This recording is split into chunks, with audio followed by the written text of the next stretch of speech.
Noong August 16, 2026, inutusan ni President Donald Trump ang United States Department of Defense na bawasan ng husto ang joint military exercise ng Amerika at South Korea.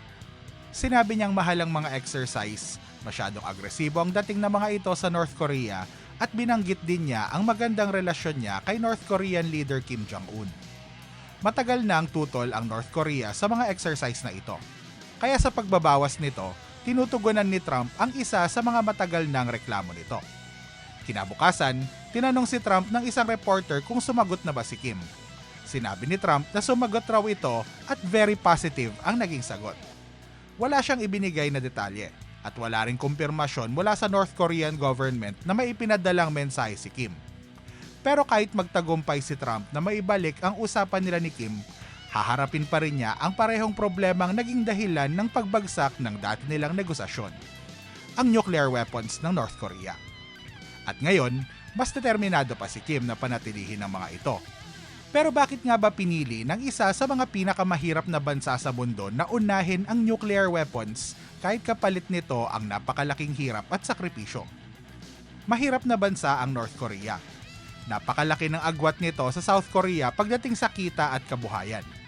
Paulit-ulit din itong nakaranas ng matinding kakulangan sa pagkain at napakaraming tao ang namatay sa malawakang taggutom noong 1990s. Pero sa kabila nito, 3 henerasyon ng mga leader ng North Korea ang naglaan ng mga scientist, factory, kuryente at iba pang resources ng bansa para gumawa ng nuclear weapons at missiles. Walang nakakaalam kung magkano talaga ang ginastos dito. Pero kahit gano'n ang kalagayan ng bansa, ginawa pa rin itong pinakamataas na prioridad ang nuclear weapons.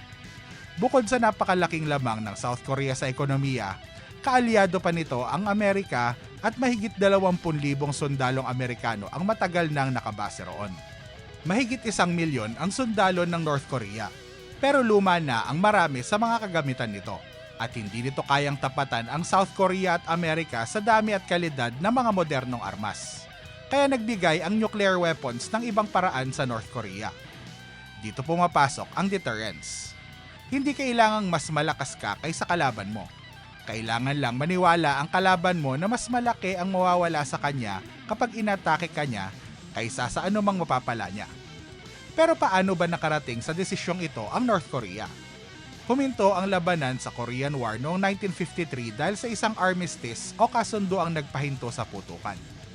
Pero hindi ito peace treaty. Hanggang ngayon, technically, hindi pa tapos ang digmaan sa pagitan ng North at South Korea. Noong huling bahagi ng 1950s, nagsimulang bumuo ang North Korea ng sarili nitong nuclear research program sa tulong ng Soviet Union, na nag-training sa mga scientist nito at tumulong sa pagtatayo ng mga pasilidad. Pero bumagsak ang Soviet Union noong 1991. Nawalan ng North Korea ng pinakamahalagang kaalyado nito, pati ng murang langis at iba pang suportang matagal na nitong nakukuha mula rito. Lalong lumala ang ekonomiya nito at sinundan nito ng taggutom. Ilang beses ding pumayag ang North Korea na ihinto o limitahan ng ilang bahagi ng nuclear program nito kapalit ng tulong. Pero paulit-ulit ding bumagsak ang mga kasunduang ito. Noong 2003, idineklara ng North Korea na umalis ito sa Nuclear Non-Proliferation Treaty, ang kasunduan kung saan nangangako ang mga bansa na hindi gagawa o kukuha ng mga nuclear weapons. At noong October 2006, isinagawa ng North Korea ang una nitong nuclear test. Ano naman ang nakuha ng North Korea kapalit ng lahat ng sakripisyong yon? Una, deterrence. Ngayon, kailangang isaalang-alang ng Amerika at South Korea na kung susubukan nilang lusubin ang North Korea o pabagsakin ang gobyerno nito, posibleng humantong yon sa paggamit ng nuclear weapons. Ikalawa, nababawasan ang bigat ng conventional military spending. Noong 2013, inanunsyo ni Kim Jong-un ang Byungjin, isang polisiya ng sabay na pagpapaunlad sa ekonomiya at nuclear program. Ang argumento ng gobyerno, dahil may nuclear deterrent na ito, hindi na kailangang ubusin ang resources nito sa paghabol sa lakas ng mga kalaban. Mailalaan na ito sa ekonomiya. Ikatlo, bargaining power. Dahil mahirap at isolated ang North Korea, limitado sana ang kakayahan nitong pilitin ang malalakas na bansa na makipag-usap dito. Pero dahil meron itong nuclear weapons, hindi na ito madaling baliwalain.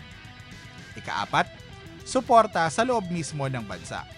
Ipinapakita ng state media ng North Korea ang mga armas na ito bilang patunay na kayang protektahan ng pamumuno ni Kim ang bansa.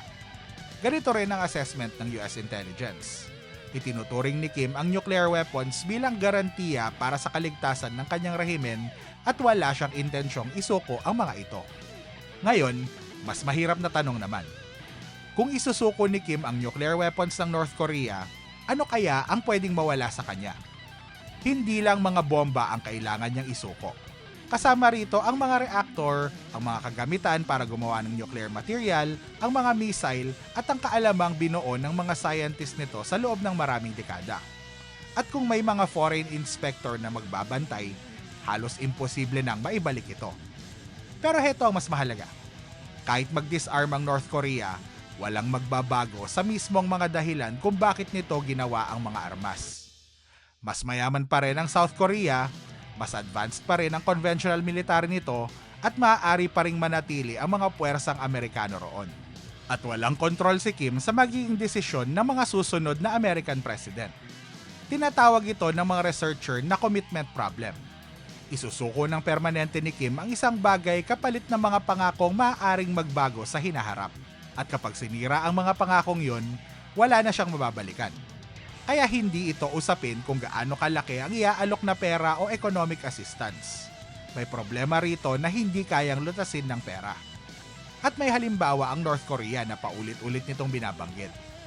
Noong December 2003, pumayag ang leader ng Libya na si Muammar Gaddafi na itigil at buwagin ang mga programa nito para sa weapons of mass destruction. Pinuri ito ng mga Western government. Bumuti ang relasyon ng Libya sa kanila at inalis ang ilan sa mga sanctions. Noong 2011, nagsimula ang isang pag-aalsa sa Libya na nauwi sa civil war. Nagsagawa ng military intervention ng NATO, bumagsak ang gobyerno ni Gaddafi at kalaunan ay napatay siya ng mga rebelde. Hindi inatake si Gaddafi dahil isinuko niya ang kanyang weapons programs. Nagsimula ang pag-aalsa dahil sa mga problemang nasa loob mismo ng Libya. Pero hindi ganoon ang paliwanag ng North Korean government. Noong 2011, sinabi nito na nahikayat ang Libya na mag-disarm kapalit ng mga pangako ng seguridad at mas magandang relasyon, pero kalaunan ay pinabagsak din ito sa pamamagitan ng puwersa. Tama man o mali ang paliwanag ngayon, ito ang pananaw ng mga taong gumagawa ng desisyon sa North Korea. Sinubukan ng lutasin ni Trump ang problemang ito. Noong June 2018, nagkita sila Trump at Kim sa Singapore. Sa pinirmahan nilang joint statement, nangako ang North Korea na magsisikap tungo sa kumpletong denuclearization ng Korean Peninsula. Pero walang nakasaad na deadline, walang malinaw na definisyon kung ano ang ibig sabihin ng denuclearization at wala ring paraan para i-verify kung natutupad ang kasunduan. Pagkatapos ng summit, sinuspindi ni Trump ang malalaking exercises kasama ang South Korea. Itinigil naman ng North Korea ang nuclear test at long-range missile test. At bago pa ang summit ay pinasabog nito ang ilang tunnel sa nuclear test site nito sa harap ng mga foreign journalists. Pero wala sa dalawang panig ang tuluyang nagsuko ng anumang bagay na hindi na nila mababawi. Nagkita silang muli sa Hanoi, Vietnam noong February 2019 pero nabigo ang negosasyon.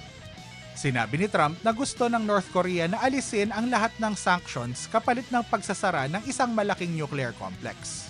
Pero ayon sa Foreign Minister ng North Korea, ang hinihingi lang nila ay alisin ang 5 sa 11 United Nations Sanctions Resolutions, ang mga may pinakamalaking epekto sa ekonomiya ng bansa. Sa huli, hindi nagkasundo ang dalawang gobyerno kung ano mismo ang ibibigay ng bawat panig kapalit ng gagawin ng kabila. Pagkatapos ng 2019, hindi na naghintay ang North Korea ng panibagong kasunduan.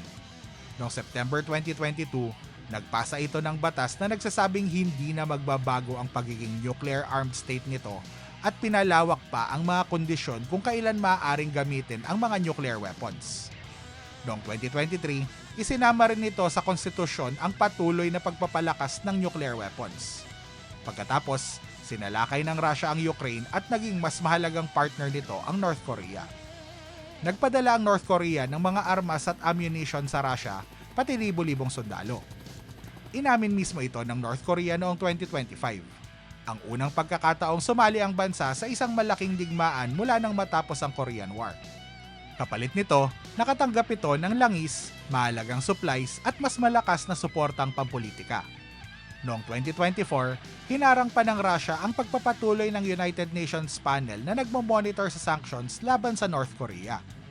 At batay sa tansya ng South Korea, 3 magkakasunod na taon nang lumalago ang ekonomiya nito sa tulong ng mas malalakas na trade sa Russia at China.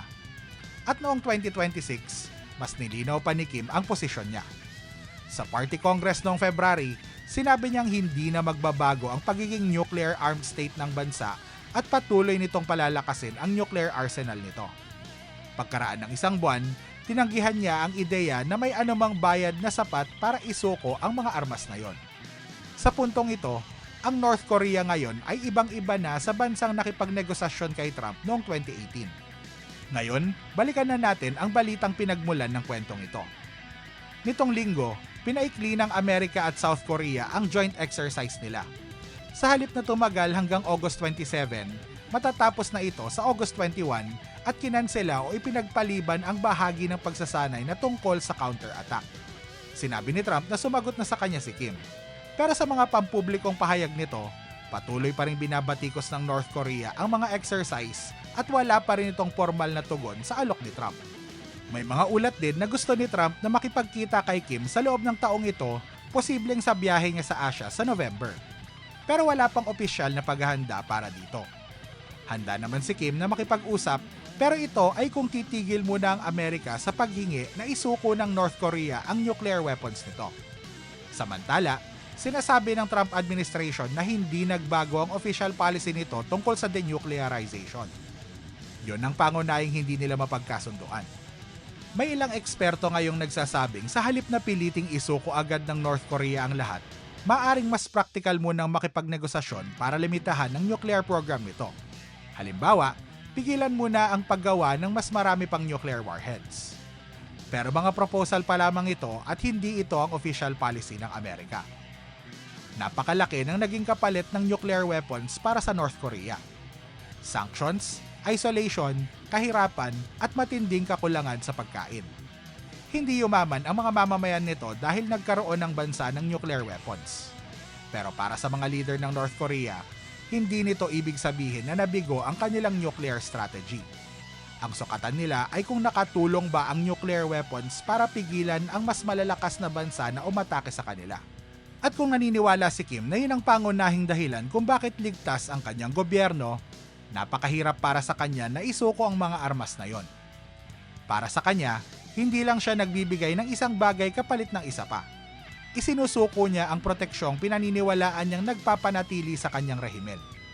At dito tayo hahantong sa isang tanong na wala pang malinaw na sagot. Ano ang kayang ialok ni Trump o ng kahit sinong susunod na leader ng Amerika na magiging mas mahalaga kay Kim Jong-un kesa sa proteksyong pinaniniwalaan niyang ibinibigay ng nuclear weapons?